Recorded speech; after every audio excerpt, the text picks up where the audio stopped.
Agora vamos falar sobre a Advocacia Geral da União, que pediu autorização à Justiça lá dos Estados Unidos para atuar num processo movido pelo grupo Trump, pela plataforma Rumble, contra o ministro do Supremo Tribunal Federal, Alexandre de Moraes. Vamos chamar a Janaína Camelo, então, para falar sobre esse tema direto de Brasília. Jana, as plataformas agora são acusadas de violar a soberania norte-americana, é isso?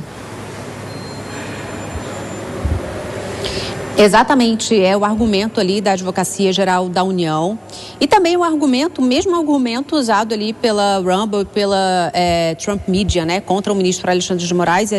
Essas duas empresas, a Rumble é uma rede social, as duas empresas acusam o ministro de censura por ter derrubado ali, por várias decisões em sequência ali tomadas pelo ministro ao longo dos últimos 2 anos, para derrubar perfis nessa rede social, perfis de pessoas inclusive que são alvos do inquérito das fake news que é relatado pelo ministro Alexandre de Moraes, decisões para que também conteúdos com ataques antidemocráticos também fossem removidos dessa rede social. E a Rumble começou a mover esse processo contra o ministro já faz um tempo, viu, Márcia? Foi no ano passado, no início do ano passado, e a Trump Media entrou nesse processo também porque alega que depende do suporte tecnológico da Rumble para colocar a Truth Social no ar, que é a rede social de Donald Trump.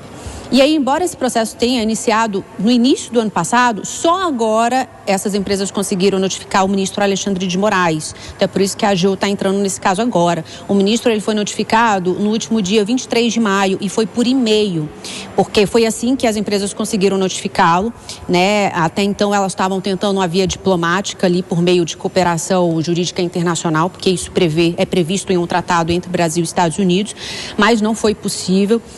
Inclusive essas empresas acusam essa cooperação de politização, né? E não foi efetivo. Esse pedido de notificação chegou até o STJ em agosto do ano passado.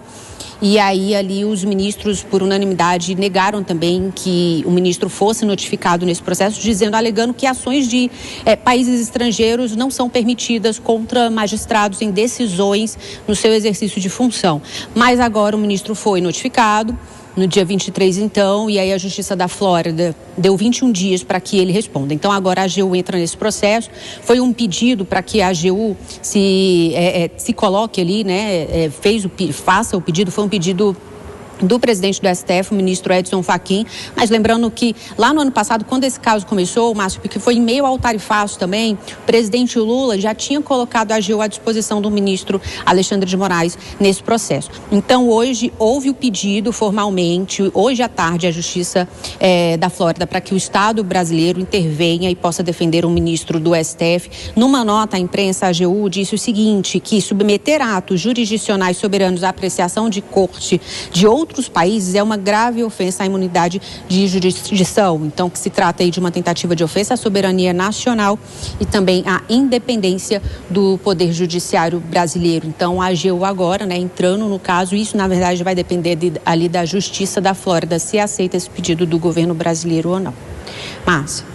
Agora, ainda sobre o ministro Alexandre de Moraes, ele rejeitou, né, o pedido realmente feito pelo julgamento ali para que adiasse o julgamento de Eduardo Bolsonaro. Então, amanhã vai ter esse julgamento, né, Jana? Conta melhor aí quais são os termos, né? O que ele está respondendo? Amanhã, então, começa esse julgamento a partir das 2 horas na primeira turma do STF, porque o que tinha acontecido, Márcia, a Defensoria Pública da União, que é quem está representando o Eduardo Bolsonaro, porque ele nunca apresentou um advogado ali nos autos, né? Desde quando ele está nos Estados Unidos, então, quem defende ele é a Defensoria Pública da União e tinha pedido ali que a primeira turma adiasse esse julgamento, porque a primeira turma está desfalcada. Tem apenas 4 dos 5 ministros. E aí fez esse pedido, ou então que deslocasse o ministro da segunda turma para compor a primeira turma e aí realizasse esse julgamento.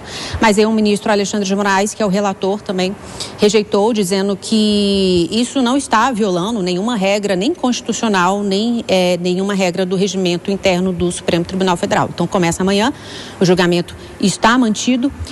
Eduardo Bolsonaro, ele é réu por coação no curso do processo, por tentar interferir no julgamento da trama golpista contra Jair Bolsonaro, alegando ali que Jair Bolsonaro era uma vítima de perseguição política. E aí, Eduardo Bolsonaro, quando ele foi para os Estados Unidos em março do ano passado, ele começou ali a publicar nas redes sociais que estava atuando junto a assessores da Casa Branca para que sanções fossem aplicadas ao Brasil. E, de fato, essas sanções foram aplicadas por Donald Trump, como, por exemplo, o próprio tarifaço. Além disso, a aplicação da Lei Magnitsky contra o ministro Alexandre de Moraes, e também vistos norte-americanos foram revogados de boa parte dos ministros do STF, também de autoridades do governo Lula. Então, nesse processo, Márcia, a PGR pede, né, a condenação de Eduardo Bolsonaro. Já a Defensoria Pública da União pede a nulidade desse processo, dizendo o seguinte, que Alexandre de Moraes é vítima desse caso, então ele não podia ser o juiz desse caso. Também diz que Eduardo Bolsonaro não poderia ter sido notificado por edital, e sim por meio de uma cooperação jurídica, que é a cooperação jurídica internacional, né, que existe entre Brasil e Estados Unidos. E diz também sobre o caso em si, sobre o mérito em si, que manifestações públicas de um parlamentar sobre política externa e sobre a atuação do judiciário são permitidas e que isso não significou coagir os seus membros. Mas, enfim, então esse julgamento começa amanhã, é o primeiro dia do julgamento. Tudo dá a entender que ele pode até terminar mesmo amanhã, viu, Márcia? Começa com a leitura do relatório do ministro Alexandre de Moraes, depois fala a Procuradoria-Geral da República, depois a Defensoria Pública da União, e aí na sequência começam os votos, 4 ministros, então além do ministro Alexandre de Moraes, também Flávio Dino, Carmen Lúcia e Cristiano Zanin.